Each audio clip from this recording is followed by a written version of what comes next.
என்னதான் time சரியில்லனாலும் இப்படியாங்க daily வந்து ஒவ்வொரு குட்டியாக இறந்துட்டே இருக்கு. நாங்களும் வந்து டெய்லி மருந்து ஊற்றி பார்த்துட்ருக்கோம். 3 நாள் வந்து இன்ஜெக்ஷன் போட்டுட்டு தான் போனாங்க. செம்பிலி குட்டியை சந்தையிலேருந்து வாங்கிட்டு வந்திருந்தோங்க. அதை வந்து ஆட்டுக்குடியே விட்டுட்டோம். ஆனால் ஒரு வாரத்துக்கு வந்து நல்லா தான் இருந்துச்சு. அதுக்கப்புறம் தான் வந்துட்டு ஒவ்வொரு குட்டிக்காக வந்து உடம்பு சரியில்லாமல் போயிட்டே இருந்துச்சு. குட்டி வாங்கிட்டு வந்தோடனே வந்து அதை தண்ணியில் போட்டு தான் வந்து ஆட்டுக்குட்டி கூட விட்டோம். ஆனால் என்னன்னு தெரிலங்க. எல்லாமே வந்து நேரம்னு தான் சொல்லணும். ஒரு வாரம் கழிச்சு ஒன்றா நல்லா இல்லை அப்படின்னா வேற என்னத்தீங்க சொல்கிறது.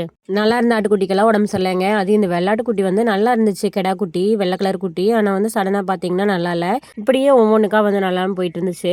அப்புறம் வந்து டெய்லி வேற என்னங்க மருந்து ஊற்ற, டாக்டர் கூட்டிகிட்டு வந்து ஊசி போட இந்த மாதிரி தான் போயிட்டு இருக்கு. ஆனால் வந்து டெய்லி வந்து இந்த மாதிரி ஒன்று தூக்கி கொண்டு போய் குப்பைக்குழியில் புதைச்சிட்டு இருக்கோம். முதல் போகிறது இல்லாமல் அதை பார்க்கறக்கு ரொம்ப கஷ்டமா இருக்குங்க. டெய்லி கொண்டு போய் அதை புதைச்சிட்டு வந்தோம்னா சாப்பிட கூட தோணாது. கொஞ்ச நேரத்துக்கு வந்து அது மைண்ட் மாறவே மாறாது. அந்த மாதிரி தான் இருக்கு. இப்படிதான் டெய்லி மருந்து ஊற்றுற வேலையே தீர மாட்டேங்குதுங்க.